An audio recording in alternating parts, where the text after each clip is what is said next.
Hello friend, সবাই কী করছো? আজকে আমার ছেলের রসমালাই খাবার ইচ্ছে হয়েছে, তাই জন্য আমি একটা সিম্পল রসমালাই বানাবো পাউরুটি দিয়ে।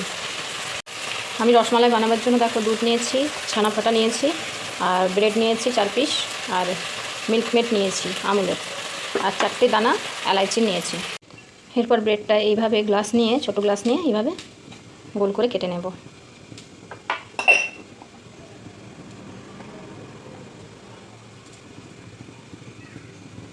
সবকটা ব্রেডে এইভাবে আমি কেটে নিচ্ছি। এরপর আমি এক একটা ব্রেডের উপরে এইভাবে দেখো যে ছানা ফাটিয়ে রেখেছি এইভাবে দিয়ে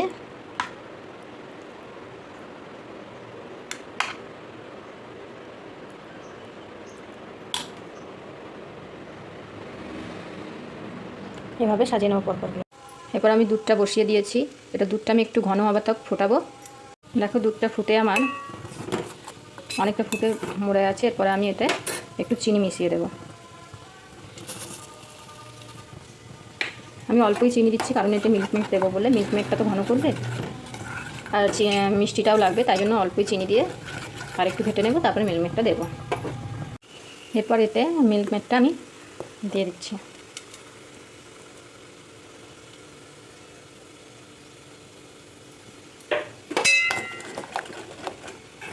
দুধটা আমরা যখন বসাবো মানে করতে মাঝে মধ্যে এইভাবে ঘাঁটতে হবে, নাহলে কিন্তু নিচে লেগে যাবে। এরপর এলাইচি গুঁড়ো দিয়ে দেবো উপর থেকে।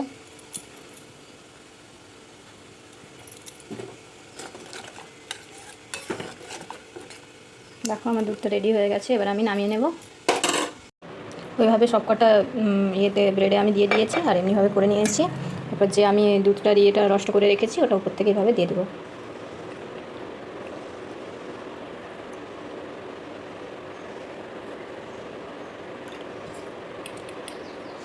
আমার কাছে কেশর ছিল না, তাই জন্য আমি কেশর দিইনি। তোমরা চাইলে কেশর দিতে পারো, আরও ভালো রঙটা আসবে। উপর থেকে আমি আলমন্ড আর কিশমিশ এভাবে গার্নিশ করে দেব। কে কে রসমালাই খেতে ভালোবাসো কমেন্ট করে জানিও। আমার ছেলে খুব পছন্দ করে, আমিও খুব পছন্দ করি, বানিয়েছি তাই জন্য ওর জন্যই। রসমালাই হয়ে আমার রেডি হয়ে গেছে। দেখো কেমন লাগলো আমার এই রেসিপি, তোমরা কমেন্ট করে জানিও, পারলে শেয়ারও করো। Thank you, bye by.